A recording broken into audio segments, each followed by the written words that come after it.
Customer माझ्याकडे एकदा कपडा घेऊन आले की त्याचं काय शिवायचं काय नाही शिवायचं यापासून तर कपडा शिवेपर्यंतचा प्रवास हा माझा खूप वेगळा असा असतो.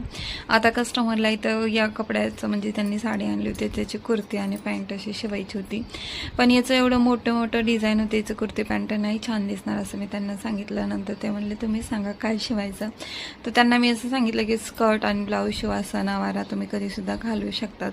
आणि त्यांना अगदी माझं बोलणं पटल्यानंतर त्यांनी मला जे शिवायचं ते शिवायला मान्य केलं आणि म्हणले तुम्हाला जसं आवडेल तसं शिवा.